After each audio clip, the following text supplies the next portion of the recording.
worried if I just opened one and, half the guys had passed away or everyone lived in the same state, it wouldn't be a very compelling road trip book. So I picked the pack that, had the best representative of players. And then I basically spent almost a year before I put the pedal to the metal trying to track these guys down. And that was, that's where you sort of go into investigative journalist mode and doing research and using whatever means I could to try to find these guys. And then, of course, try to get them to agree to talk to me. And then, Brad, were there times along the way where you were about to give up, where you thought, this isn't going to work, or I'm trying to track these guys down and I might drive 2,000 miles and catch two guys or something?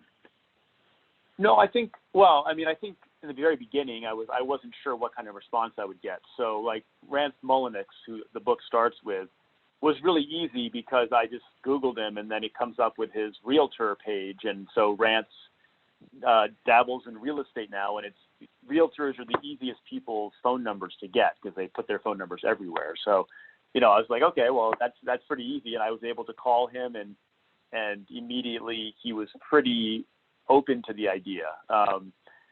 That may have created a little false sense of security because there were guys. I remember Lee Mazzilli was a guy that he had a listed phone number in Greenwich, Connecticut. I had called, left messages. I had written a letter to him and heard nothing back for months. And so I was like, okay, what am I going to do? I mean, I know I'm going to write a chapter on each of these guys, even if they don't talk to me. And it was actually, that's a really nice story because I actually called Rance Mullenix, who had played with Mazzilli in Toronto in 1989. And he said, hey, I'll call Lee for you and kind of vouch for you and say, kind of say, hey, guys, this guy's legit. You should talk to him. So he did that for me. And then later on, right before I took the trip, I actually got his wife, Lee Mazzilli's wife, Danny, on the phone. And she said something like, oh, she used to be a reporter. That's how they met. And she said, Lee's just kind of a private guy. He doesn't often, he might not get back to you, but I'll tell him to call you. So I had like a lot of help in different ways to get these guys on the phone. But I don't think I ever was ready to give up, but I wasn't sure. I was worried, like, if only half the guys would talk to me, it would be a lot harder to do the book effectively. Yeah, totally makes sense. With the book out now, right, and I think you've seen, whether online or whatever, people who are reading it really, really enjoy it. Sometimes, though, an author can be his own toughest critic. How do you feel like the final product stacks up with what you had imagined and what you set out to do? Yeah, and I am flattered that so many people are on this call, and thank you to everyone who, I really like, one of the most fun parts of this for me is the engagement on Twitter, and just, I feel like in some ways not being a professional sports writer or having that pedigree, that I'm kind of the proxy for all of you guys. Like it's like I'm in this ambassador role as just a fan from that era who got to do this, to kind of be your eyes and ears. In terms of the product, I'm really happy that. So I think we can talk about the backstory of how I got this published, which is interesting if you want. But it was hard. It took like 5 years to get it into publication, and a lot of rejection. And a lot of pushback from people who basically tried to push me to write a very different kind of book and said, why are you in the book? Or people don't want to read about you, or, we like it when the author takes a back seat and isn't in the narrative. And I always kind of stuck to my guns on that because I felt like the only way to make this as compelling as I thought it could be would be if I was in the narrative myself, because otherwise, how do you keep this from being 15 magazine profiles that are bound together? You need to have some kind of connective tissue, some kind of bridge between all these guys. And I felt like that was my character's role in going on this journey with me. And so when I actually got a publisher at University of Nebraska, to their credit, they really gave a very light edit. They really kind of were hands off and trusted me to enact my vision. And I feel like as a result of that, I was able to write the exact book that I wanted to write. And it really is a book that is about more than baseball, right? It has these sort of transcends the game and gets into some of these deeper themes. I'll just say, as one reader, Brad, I think it's awesome that you stuck to your vision, because to me, for the players you profiled, right, whether it's SABR Bio Project or elsewhere, we can read about these guys. We may not, you know, in these bios or Wikipedia entries, we may not get a lot about what they're doing today, but we can get a little.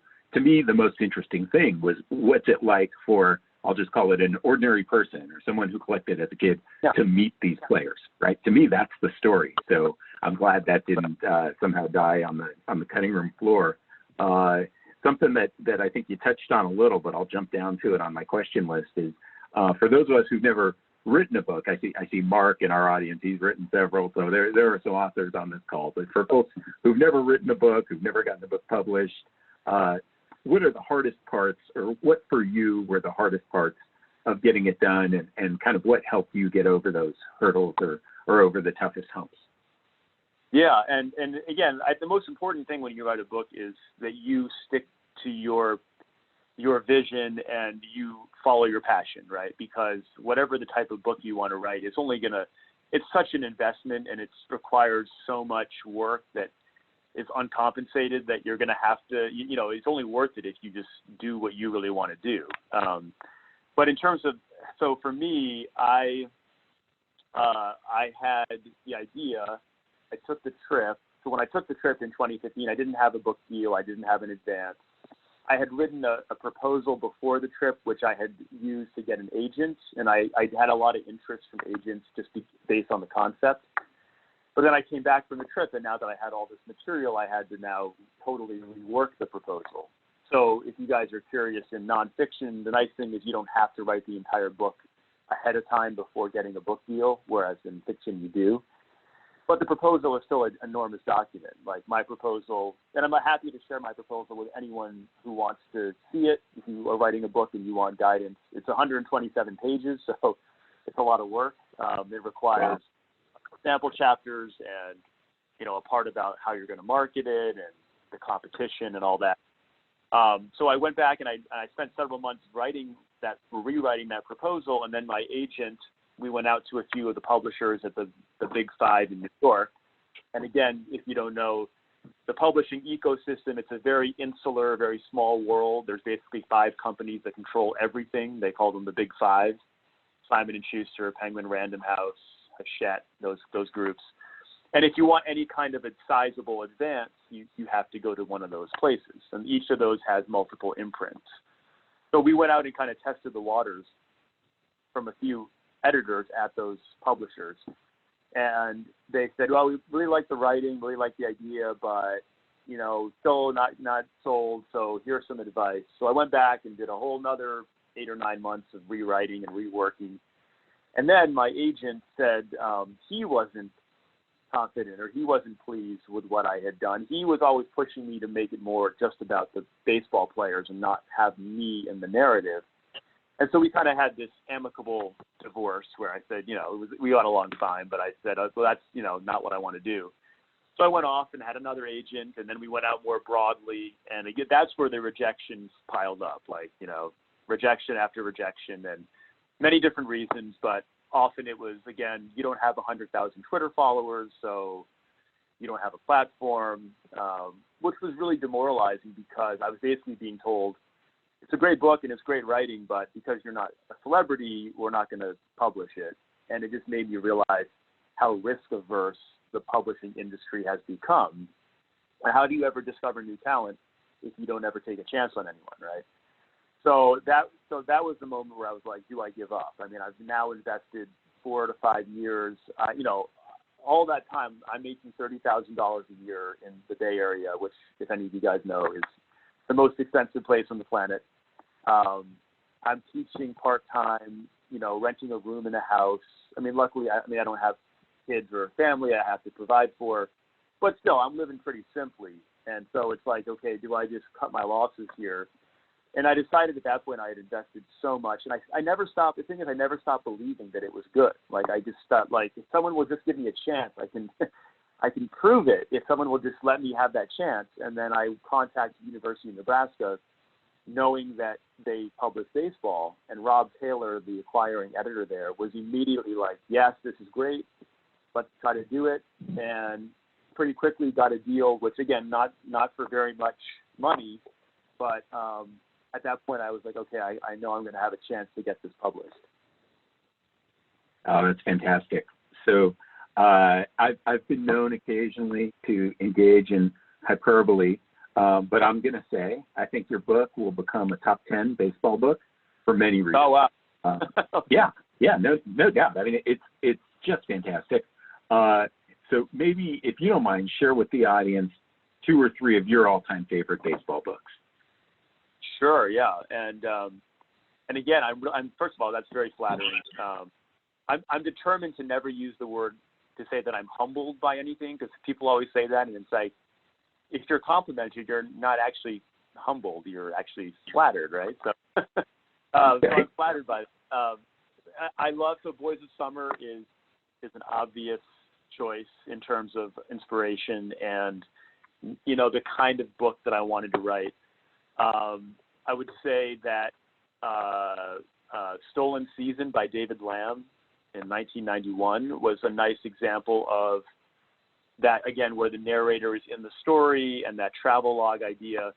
The Teammates, David Halberstam, another one. There's actually not that many baseball books, I think, that take the structure to the, and I always knew that would make it, you know, more ambitious and more challenging, because most sports books are about a team or season, or, you know, Moneyball is a great book, but even in Moneyball, I mean, Michael Lewis is not really in the book very much.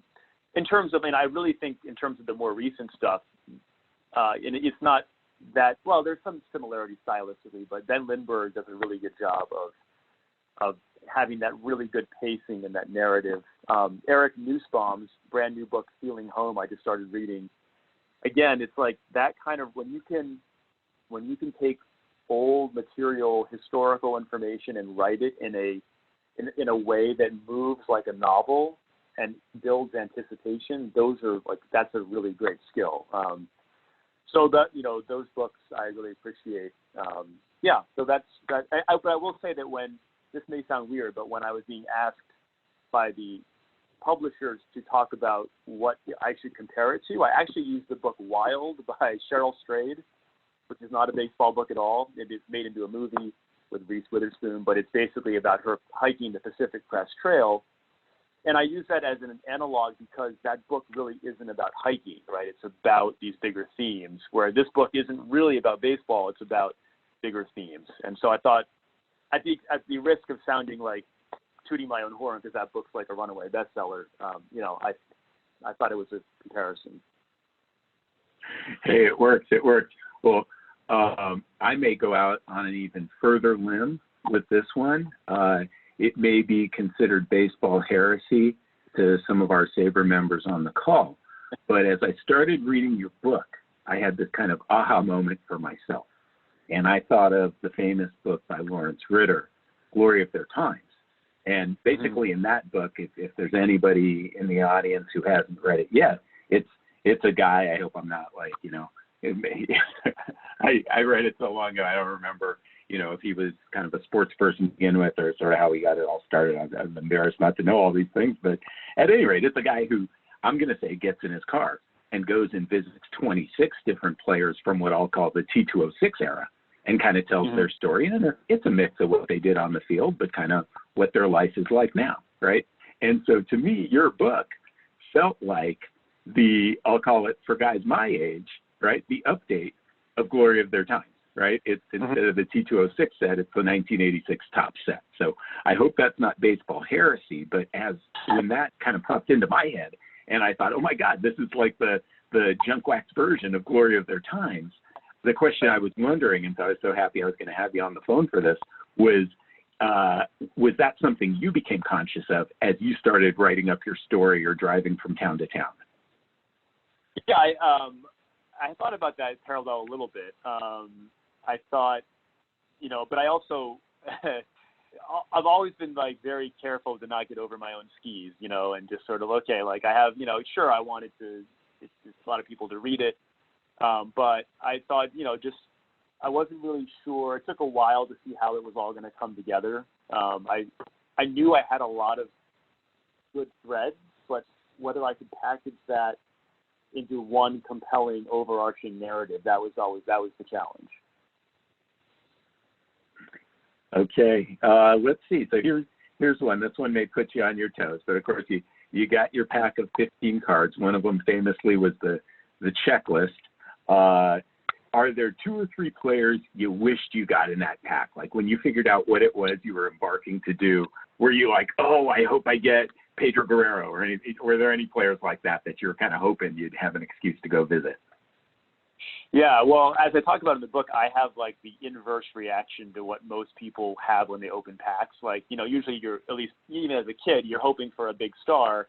Like I would get all excited when I would have like Dave Sachs in my pack, or like, Spike Owen. So even when I opened this pack, I was disappointed when I saw Carlton Fisk and Dwight Gooden, because I was like, how do I write about these guys in a new way, right? And first of all, then they're probably going to blow me off and not want to talk to me.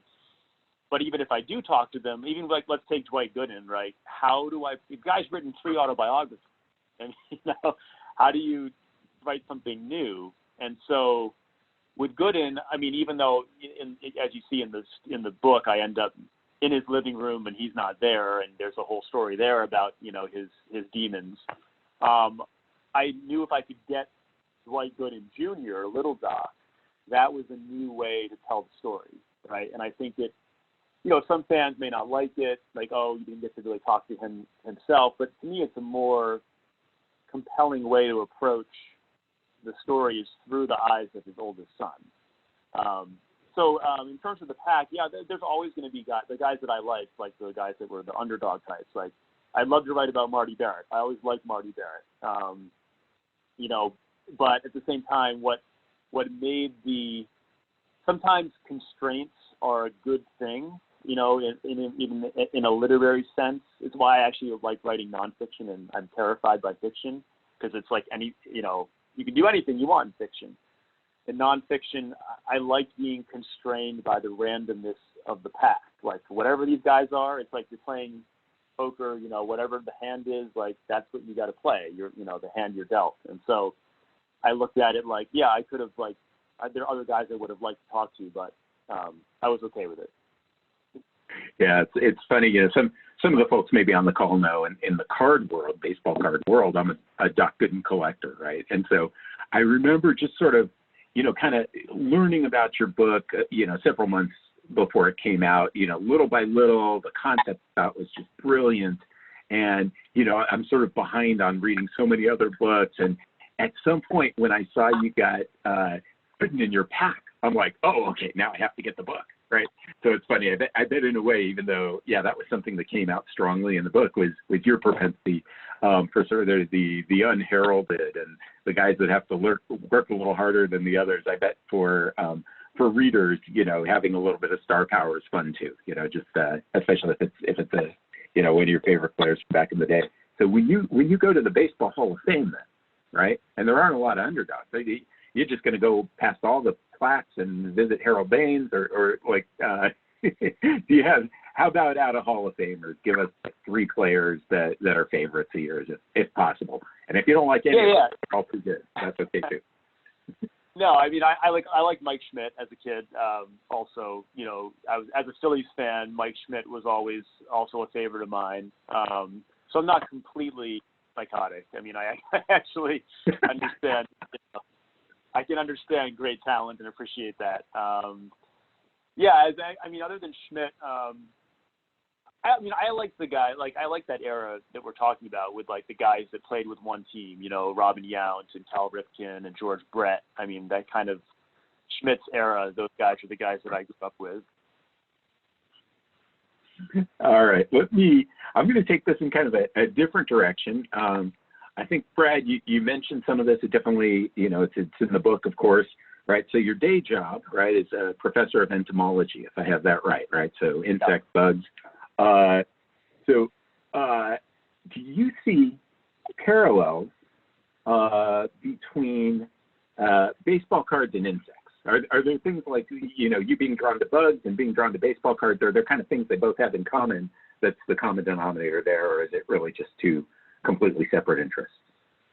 Oh, absolutely. Like I would bet any of card collectors would make really good entomologists, specifically taxonomists, which is what I do.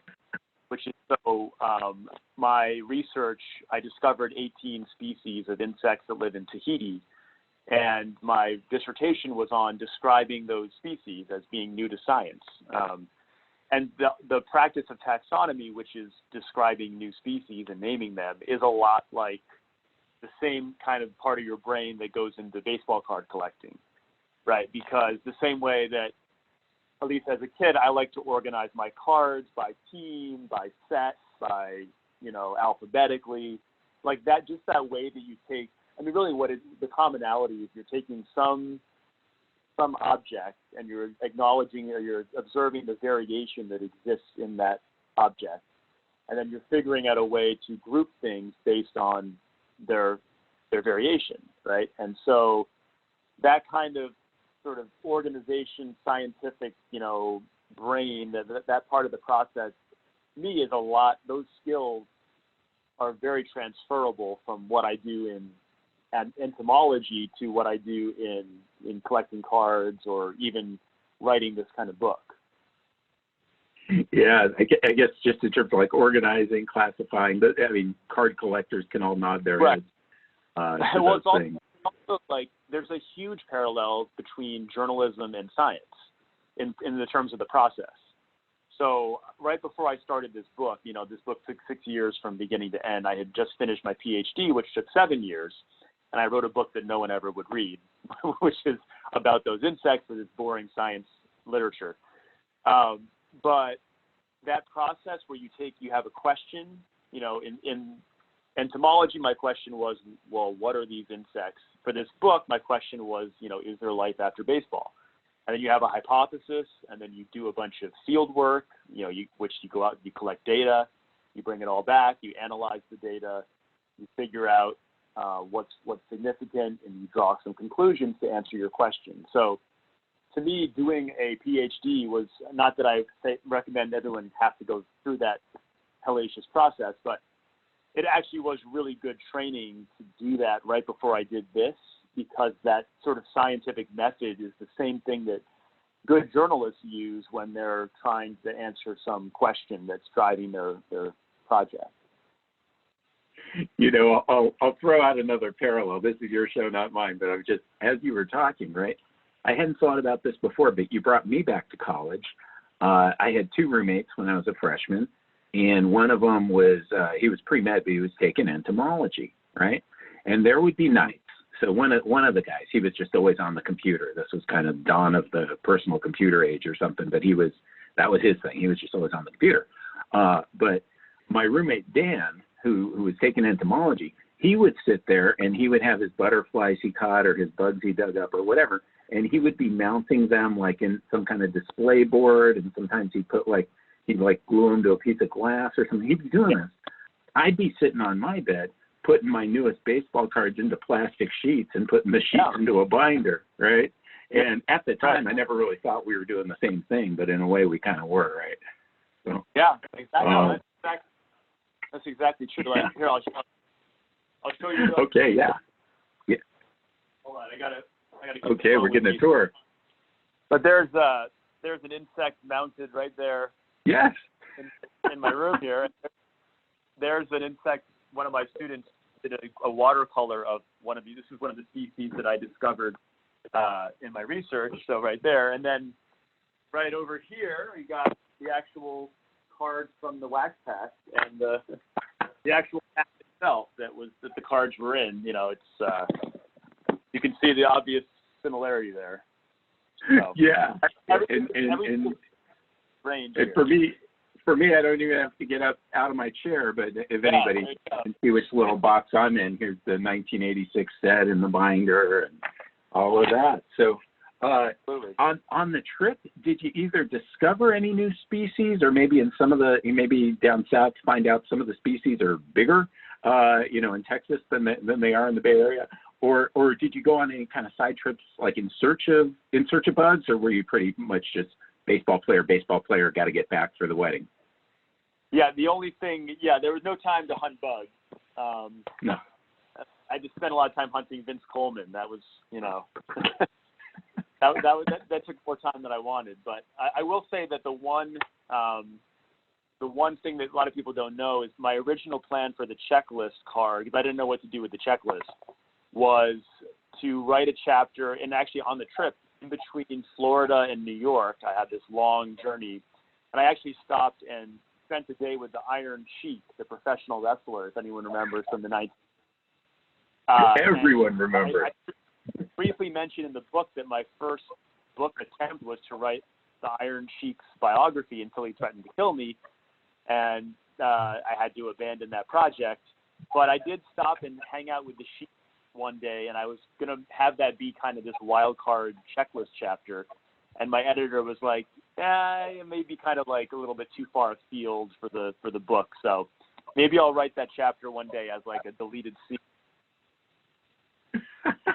Oh man, that almost goes into my next question. So I think there was something so original about what you did, at least in my mind. I know I mentioned Gloria there times, but I think the baseball card angle, it's its own thing. It's its own thing. So in a way, doing it all over again, you lose that originality. But if you were to do a sequel, would you think about 87 Topps, 86 Traded Set, Pro Wrestling? Any ideas? Well, I think what would be really fun, and again, I bless anyone on this call or anyone that wants to do a sequel, go have at it, because I would love to read it.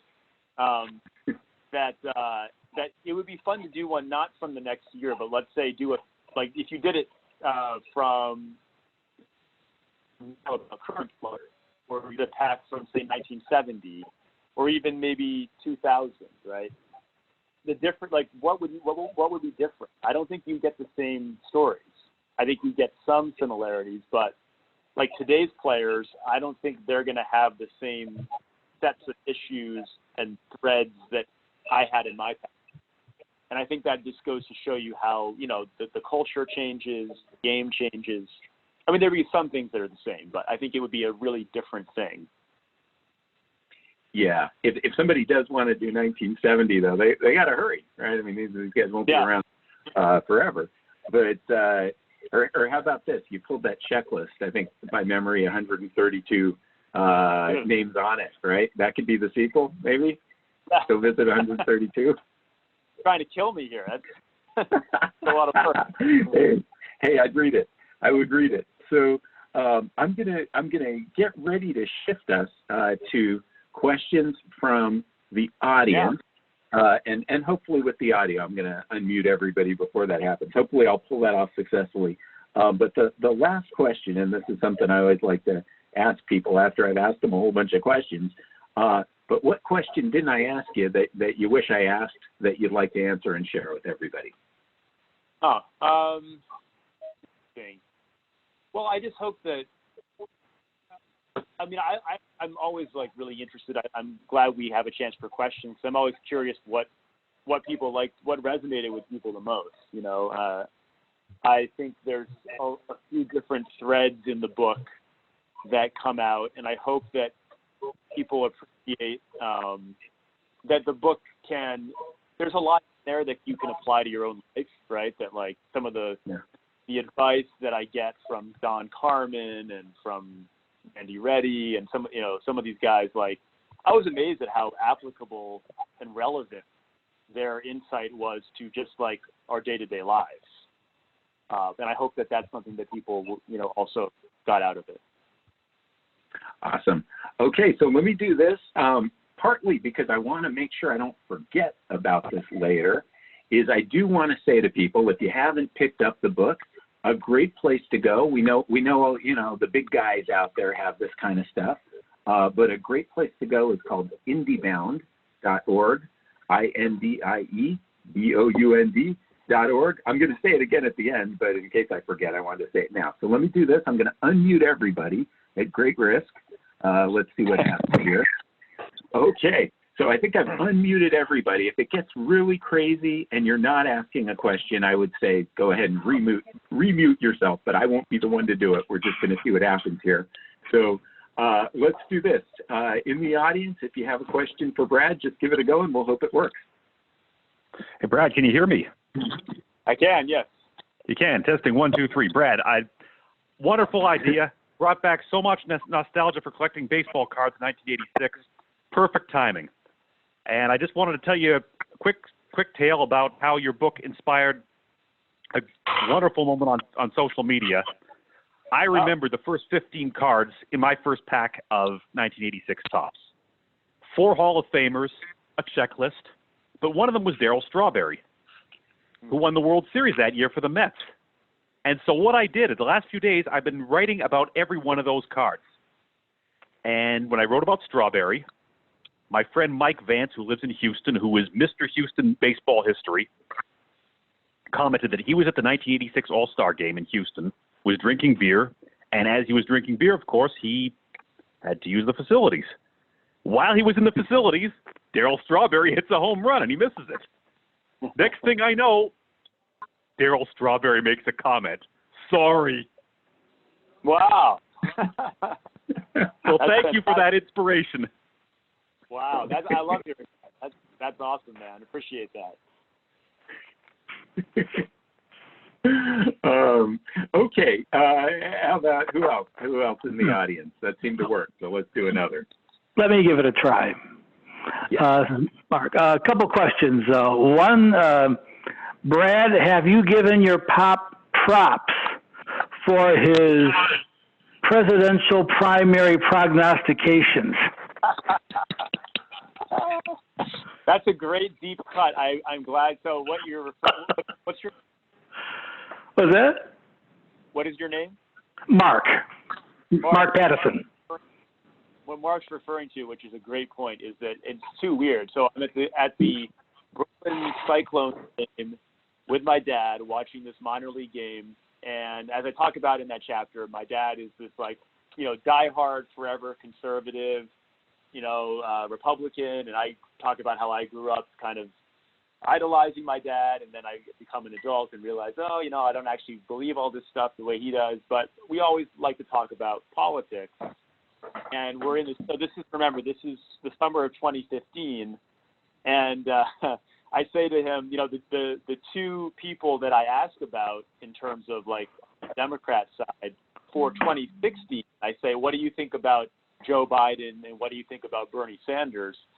And he doesn't like either one. He's dismissive of them. But how weird that this book comes out in 2020, and those are the two guys that are in the race for 2020. And this is, we're talking about 2015. So I'm glad you brought that up.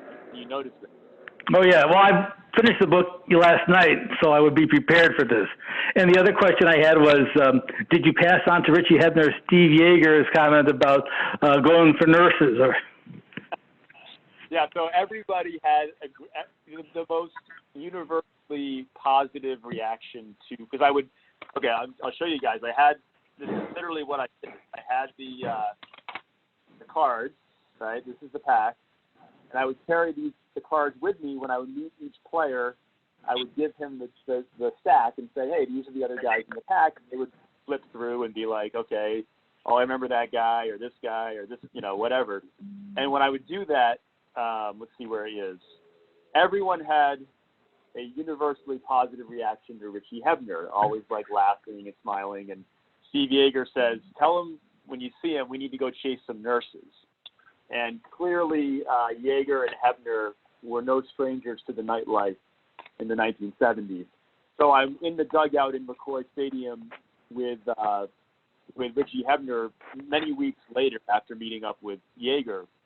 And I did say to him, hey, Steve Yeager says we got to go chase some nurses. And he has this reaction where, like, you could tell, like, there's just a faint glimmer of sort of, like, mischief in his eye, but he doesn't want to, like, show too much. And he just sort of goes like, yeah, thank you, or that's cool, or, kind of downplays it.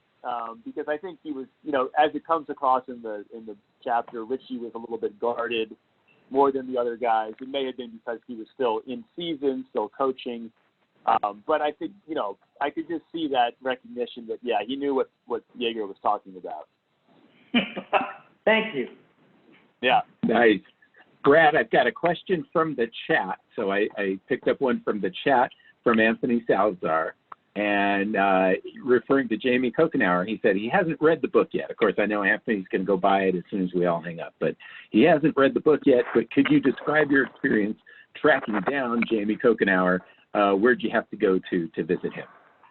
Yeah, sure. So, and one thing, I know, like, right now it is, in terms of the book, like, if people don't buy it or can't afford it, ask your library to buy it. I think libraries are a great place to get the book as well.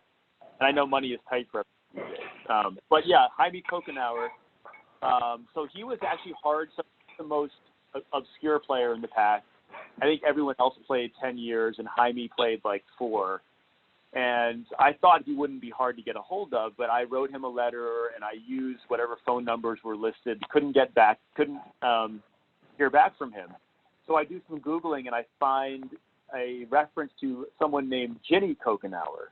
And I figure, okay, how common? It's like my last name. If you see the name Balukjian, it's going to be a relative.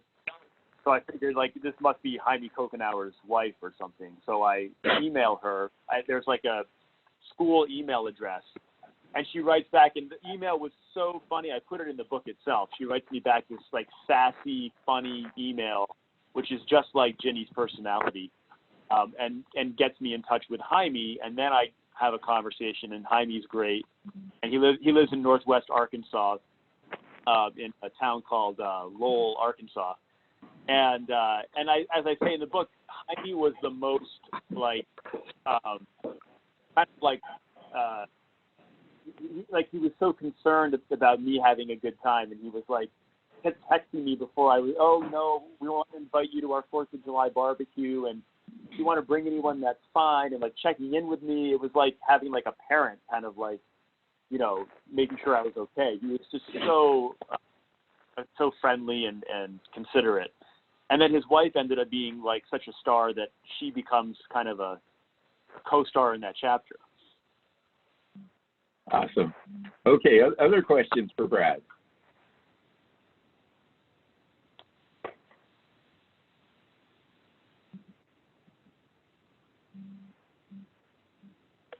Yeah, feel free. Anyone to... You mentioned one of the players in the pack of cards, Al Cowens, was deceased. So yeah. Obviously you weren't able to meet him. How did you compensate for that? Were you able to meet his family, or... I've ordered the book, but I don't have it on order. I haven't received it yet. So, sure. Yeah. So Cowens was a challenge for obvious reasons. So for him, I managed to get first I got his widow on the phone, Velma, and you could tell she was very guarded and sort of skeptical about. She just didn't really want to talk to anyone about Al, or talk to tell the bigger story. So I then went to, his, well, at that point, no, I wasn't sure what I was going to do. So I went to his high school in Compton, California, Centennial High. And I show up and I go to the principal's office, and I introduce myself and explain what I was doing. And the principal says, hey, come, this is just sort of serendipity for me. Come back tonight. We're having an alumni association meeting. So I come back that night, and it happens to be that an alum that shows up is a classmate of Billy Cowens, who was Al's cousin, who puts me in touch with Billy, and then Billy calls me and takes me on this tour all throughout Watts and Compton and all around. And also I get in touch with Purvis, one of Al's sons, who played professional ball, so I interview Purvis.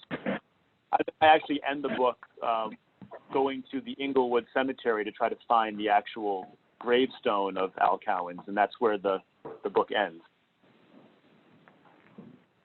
Good stuff. Okay, any last questions for Brad? Brad, I have a question. I got to know a little bit Don Carmen when I was a teenager, and he was pitching for the Reading Phillies. And always struck me as a nice guy, and I didn't stay in touch with him. But there was a great story maybe 10 years ago, and maybe he mentioned it, or maybe you put it in the book. I'll just mention what it is, and then if it is, you could tell it about how he found a box of mail in his attic cleaning out his house. Did that come up? Yeah. So Don Carmen is obviously he was my favorite player, so I'm biased, but I think he's really the star of the book. And is such an outlier among these guys. I mean, just a truly, special person. So thoughtful and intellectual, and just sees everything in a different way. And yeah, he had there was that story about how he discovered this old fan mail, and he and his son made a project out of it. So in that chapter, I talk about how I wrote him a birthday card when I was 9 or 10 years old, and never heard back from him. And so this whole time, I'm secretly wondering, maybe my letter is buried in his garage somewhere and is waiting to be found. So when I actually get to go to his house, I did bring it up. I said, hey, is there any chance, do you remember getting a birthday card with a sunset on the front, around 1989, and maybe that was one of the lost letters you found? And he just said no, and it was like, it would have been too Hollywood if he said yeah, so he, that's gone forever. But then right after that, I got to go play catch with him outside, which very much of a Field of Dreams kind of moment, getting to play catch with the guy I grew up idolizing. And I had him even, show me his wind up and imitate his throwing motion, and that was pretty surreal to be able to catch a ball from Don Carmen. That's awesome. Thanks. Oh, all right. Other questions for Brad? Are there any players that you still keep in contact with? Or? Like you said, players to still keep in touch with. Yeah. Again, in the world of the surreal, when I go through my phone now and I still see these guys in my phone, it's pretty amazing. And I was going to take a book tour, go to like 40 different places on the book tour, which I still may do when this is all over. And then what was really flattering to me was a lot of these guys were going to come with me and appear at appearances with me. So Gary Templeton, Don Carmen, Rance Mullen, Billy Cowens, Jaime Kokenauer were all scheduled to make appearances with me at the book signing. Brad, we've got another question I'm picking up from the chat from Brett Morehouse. I think he's directing it to you. What was the biggest surprise during your interviews, or the happiest story from your travels? I think the biggest surprise was how open, how emotional a lot of these guys got. You'll see in the book that after a while it was like, one after another of these players would get, teary-eyed, talking about, sometimes it was out of happiness, like Rance Mullenix talking about his close relationship with his father. Sometimes it was out of sadness, like Rick Sutcliffe talking about his father abandoning him, or Don Carmen's father abusing him, or Randy Reddy's father dying really young. I mean, the father-son thing was obviously a huge theme in the book.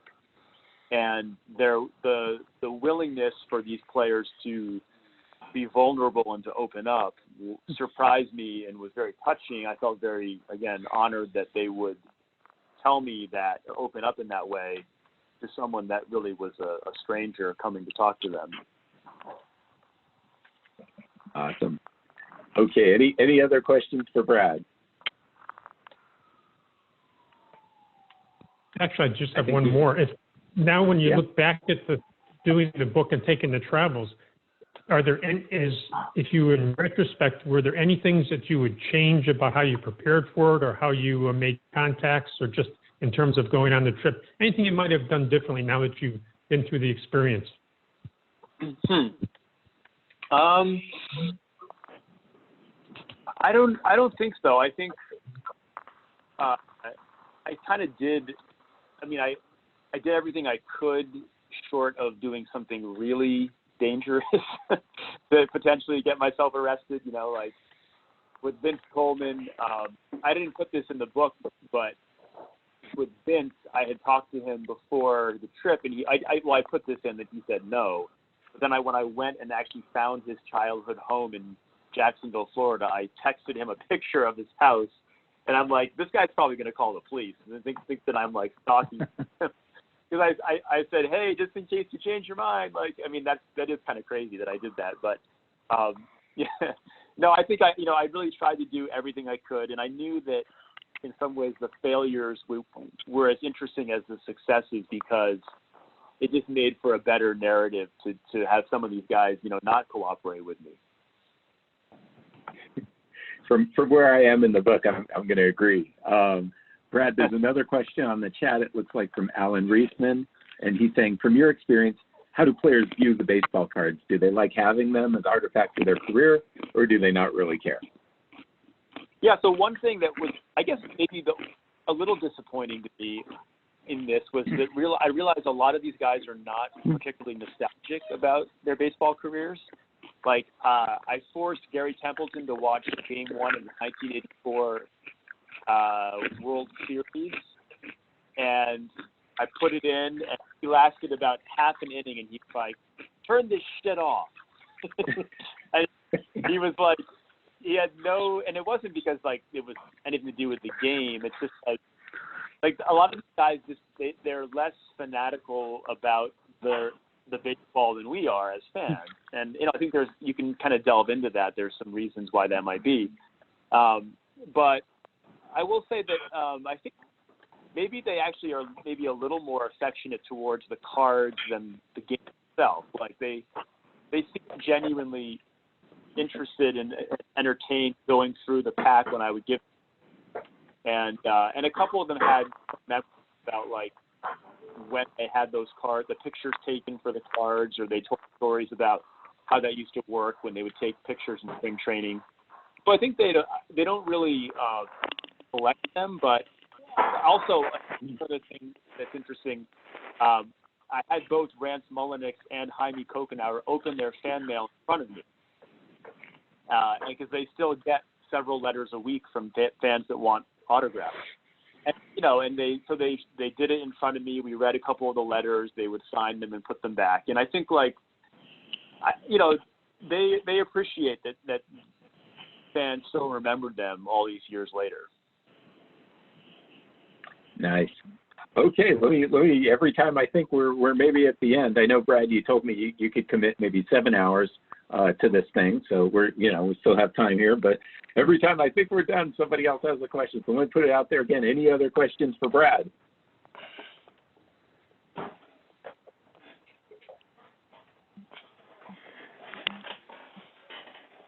Okay, and I'm looking at the chat, and I think I've made it through those. So let me do this. At this point, I want to say first and foremost, thank you to Brad. Thank you for writing an incredible book. Thank you for offering to uncancel your book tour and join SABR and SABR Baseball Cards Research Committee for the virtual tour stop. I want to thank everybody who's joined us today.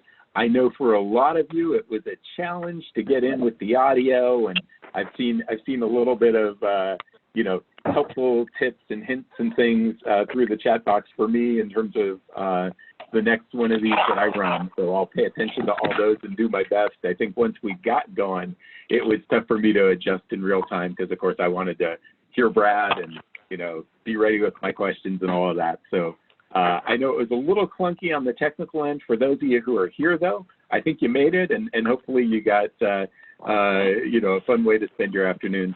For those of you who didn't get in, but maybe are watching this at some later date on video, I apologize to you in terms of my setup of the audio. I think it proved to be unfriendly to a number of folks. So that's on me. I'll fix it for the next one.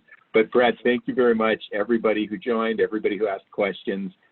If you haven't picked up the book and listening to the author himself, didn't whet your appetite, there's probably not much I can say other than to say, obviously, the idea is great. Everything you heard Brad say is awesome, but he's also just a really skilled writer. That was something that, I didn't really know until I started reading. He's just a really, really good writer. So I can't recommend the book highly enough. And with that, I think I'll sign off, Brad, unless there's any last word you want to say to the crew here. Sure. So I just put out my email address if anyone wants to much happy to answer questions, or if you have a book project, I'm always happy to give advice, because I know I benefited a lot. Other writers helping. And I want to say thank you to everyone for listening. And thank you to SABR, because SABR was a huge help for me. The Sporting News Archive, unbelievably helpful in doing my research. The organization has so many good resources. And thank you, Jason, for having me on and showing it. Hey, terrific. And then I'm kind of half joking, but maybe I'm not half joking, or maybe I'm half and half. The next time you come up with an awesome baseball book idea and nobody wants to publish it, think of SABR. I think we publish some baseball books every now and then. Yeah, exactly. I don't know if it needs to be more researchy or how that goes. I'm new, but yeah. Anyways, yeah, you got a great track record. We'll do your next one. All right, everybody. Thank you very much. Stay safe, stay sane, stay supplied in these difficult times, and we'll look forward to the next one. Okay, thanks, Thanks, guys. Brad. All right.